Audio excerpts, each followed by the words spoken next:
Party పెట్టినప్పుడు కూడా ఎవరన్నా అక్కడక్కడ రాజకీయంగా అన్నా కానీ మీరు వ్యక్తిగతంగా అందరూ గౌరవిస్తారు ఈరోజు ఏ పార్టీలు ఉన్నప్పుడు కూడా. నేను అది ముందస్తుగా చూసింది మీలో కిషన్ రెడ్డి గారు.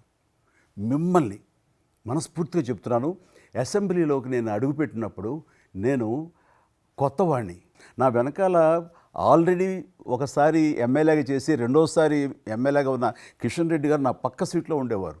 ఇటు పక్క ఇంకొకరు జయప్రకాష్ నారాయణ గారు ఆయన, ఇటు పక్క చంద్రబాబు నాయుడు గారు, మరో పక్కేమో వైఎస్ఆర్, అందరూ ఉండేవాళ్ళు. వీళ్ళందరూ మాట్లాడుతుంటే, వీళ్ళందరూ రాజకీయ ఉద్దండులు మాట్లాడుతుంటే అందరిని చూస్తుండేవాడిని. అక్కడ నాకు వచ్చిన షాక్ ఏంటంటే, ఫస్ట్ ఒకళ్ళు దుయ్యబెట్టుకుంటూ తిట్టుకుంటూ అసలు దుర్భాషలు ఆడుకుంటూ కొట్లాడుకునే పరిస్థితి దాకా వస్తూ ఇక ఫినిష్ అయిపోయింది, ఇక ఒకళ్ళొకళ్ళు మాట్లాడుకోరు, ఇంకా వీళ్ళు దీర్ఘకాల శత్రువులు వీళ్ళు ఇంకా అనే ఫీలింగ్ వచ్చింది. ఇలా ఉంటుందా అనేది.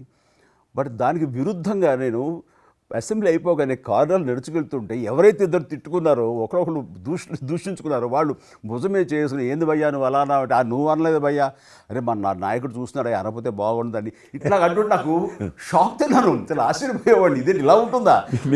మీ సినిమా ఫీల్డ్ కంటే ఎక్కువ నటులు ఉంటారు, మీ సినిమా ఫీల్డ్ కంటే ఎక్కువ నటులు రాజకీయాల్లో ఉంటారు. ఉంటారేమో అలాగే అనిపిస్తుంది నాకు.